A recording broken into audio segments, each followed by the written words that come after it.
Hi everyone, and welcome to today's video. I'm Mary Felling. I'm a physical therapist with over 30 years experience, and in the last 25 years I've specialized in an area called the John Barnes myofascial release approach. And today we're going through the plantar fascia, the sole of the foot, to show you some techniques that will help rid you of any tightness, pain, discomfort, and loss of elasticity in the sole of your foot. Follow along. Here we go. Today I'm going to show you 3 different soft tissue mobilization tools to use for these techniques, but at home you can just use a tennis ball. These will be mentioned and you'll see them in the description below if you'd like to get the link to get one of these. But for right now, if you've only got a tennis ball, you can use a racquetball ball, you can use a solid dog's chew toy. All right, take your tennis ball or whatever you've got. I'm going to start with this. It's called the Thumbie, and like I said, it's in the description below. And the nice thing about the Thumbie, it has a very small surface area to work on your foot. So all you do is, you can see I'm just in a regular office chair, so you can do this anywhere you want. And I'm going to use the Thumbie, the more pointed end, towards the back of the heel. And what you're looking for is you're pressing in and you're feeling for an area that's tight or tender. And as soon as you find that spot, that's where you want to begin your myofascial release, your myofascial mobilization. So if we can put the clock on, we're going to start. And if you're still looking for your tender spot on the heel, we're not doing the flat part of the foot yet, just back on the heel. Pause this and then come back when you've got your tender or tight spot. So my tight spot, so we've started the clock, my tight spot is really back at the very base of my foot. And I'm going to remove my foot for a minute. You guys keep your pressure on where you found your tender or tight spot. But I'm very tight and tender right at the base of the foot, almost at the back of the heel. And that's a common area that needs to be addressed if you do have plantar fasciitis. It's not commonly addressed, usually, the whole foot, but you need to get back here too. So make sure that you've tested that area to see if you have any tight or tender spots. And since I am right at the base, the very back part of that bone is called calcaneus, that's where my pressure is going to go. You can notice I kind of have my toes up. If I'm doing this, I can't quite get as much pressure. If I keep my toes up, then I really can. I can even, if I need more pressure, I can push my leg into it. But I feel this just fine. How do you know the right amount of pressure? Because you feel it, doesn't feel good, but you're relaxed. You're breathing naturally. That's a good sign, and you still feel it. If you have so much pain or tenderness or sensitivity in an area that you're tightening or you're holding your breath, you need to back off. And sometimes when you use something like I've got this Thumbie, because it has a small surface area, all the pressure and weight that I'm pressing down on is going into a very small localized area of my heel. If I didn't want to do that, I do use something that has a wider surface area, like a tennis ball, or this is called AccuMobility, and this is down in the description too. The link to this is down in the description. And you can see it has a wider surface area than the Thumbie. I'm going to show you the difference. Keep your feet on your tennis ball or whatever you've got, but you can see the difference of the surface area. This is about a 3/4 inch. This has a nice good inch surface area. So if I was very tender, I'd use that because I'm spreading the weight of my pressure across a bigger, wider area, so it's not so pinpoint on that very tender area. So I'm going to continue on this, and we're halfway there. We're at 2.5 minutes. What you're feeling for, what you're looking for, is what's called a myofascial release. You're feeling for softening, warmth, elongation. You're feeling for less pain. As you're there, you might go, oh, it's not quite as painful as it used to be. You might be on a spot and start feeling it coming up the back of your leg, or the front of your leg, or it might be going forward to your toes. That's good. It means you found a restriction in the fascial web that is so tight, it's creating tension and pulling through the other parts of the foot or the lower leg. So that's really important to get in there and release that, so it releases the tension through the rest of the web, through your foot and your calf. If you are having plantar fasciitis problems or you're having soreness in your feet, one of the important things to do, especially if you're on your feet a lot during the day, is to wear a minimum of 3 different pairs of shoes a week. And the reason for that is because as you go from one day to the next in your different pair of shoes, it creates a change in the tension pattern going from your foot up into your calf and from your calf down, because you might have one pair of shoes that the heel is a little bit lower than the toes, or the middle of the shoe is a little bit higher than the toe and the heel. So wearing one every other day, every 48 hours is the closest you would wear any 2 pairs of shoes.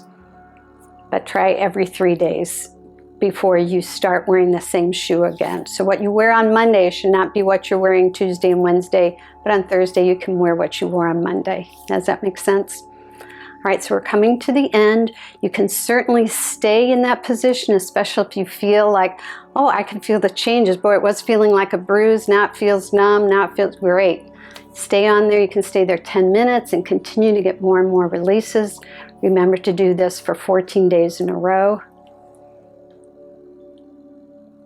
And obviously you can do this anywhere where you can sit down. All right, so very slowly you want to take your pressure off for those of you who only have the 5 minutes today. And you can move your foot around, pull it up, push it down, and then we're ready to do your other foot. All right, I've got the next exercise coming up. Now that we've done the heel of the foot, of the plantar fascia, we're going to go into the midfoot. So I was using this more pointed area, I was using this more pointed tool for the heel of my foot because we've got a lot of tissue back there. It's pretty dense and you want to get something that can get through that. But on the middle of the foot, it can be a lot more tender. So don't use this unless you're really someone who has so much restriction and it's knotted it's just knotted in that area. Go ahead and use this. However, the rest of you, I think, if you just use the AccuMobility, or you can use the tennis ball, that's great for the middle of the sole of the foot. So here we are, we're going to start our clock. Find your spot. If you haven't found it, just pause the video for a moment till you find where you're tight or tender in the middle sole of the foot. So anywhere from the front of the base of the heel up to right across where the head of your metatarsals are. And I'm kind of a little tender more towards the inside of the foot. Some of you might be more tender to the outside of the foot or right in the middle. So we've started our clock, and this doesn't usually take as much compression in it. It's just such a tender area to begin with.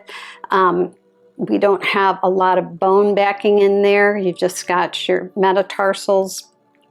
That's the bones that come from the base of your toes back.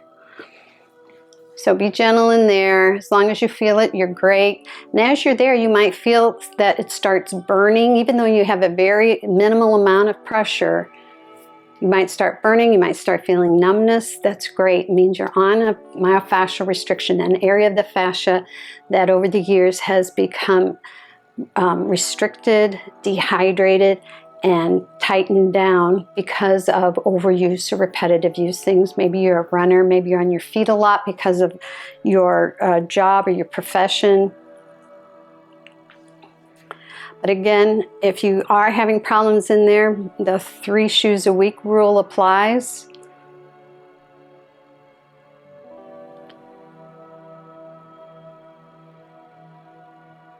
And you're just sinking your feelings, sinking awareness down into your foot.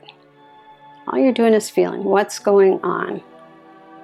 And you might feel a line going along the inside of your foot from your great toe down to the base of your heel. You might feel that it's very uncomfortable, but you're not injuring yourself as long as you're breathing naturally and you're not tensing anywhere. If you feel you're tensing somewhere, soften, let it go, and see if you can still keep your foot there. If not, then back the pressure off a little bit. All right. We're doing just one spot on this video on your foot. You might have 10 spots that are tight and tender. You can do all of them in one day or at one sitting. If you're doing 5 minutes for 6 different spots, yes, that's a half hour on that foot. You won't injure yourself, but you probably will feel it. So afterwards, just massage it with some ice. When I say massage, I don't mean a hard massage. Just rub an ice cube over the sole of your foot just for a minute or two to help numb it up, to help get rid of any of the pain, to send a different signal to the brain than the pain signal that's going up there. And if you have more than 5 or 6 different places, yeah, you can work for an hour on your foot. You might be sore, but again, use the ice and just know that's just what we call therapeutic soreness. So it's a natural part of, having a workout. You have little, muscular soreness after you go to the gym, or if you've seen the physical therapist, that's therapeutic soreness, and it can be there for a couple of hours. But if you're that sore into the next day, 24 hours later, then what you've done is probably more than your body can handle right now. So back off and just do half as many spots as you did the day before, and see if that just doesn't bring you down into that 2 or 3 hour post-workout soreness before it, so that it can heal on its own and recover on its own. All right, so we're in the end of our 4th minute. And I do feel this going into my big toe, but I've been on my feet a lot in my profession, day in and day out. So it doesn't surprise me that would go up there. And I'm going to add just a little. I feel like I can take a little more pressure now. I feel like it's not as sensitive. And yes, I can add more pressure. And interestingly, it feels different now. So I'm going to hold with that pressure. I am using my hands and leaning my body forward to give me a little bit more pressure there.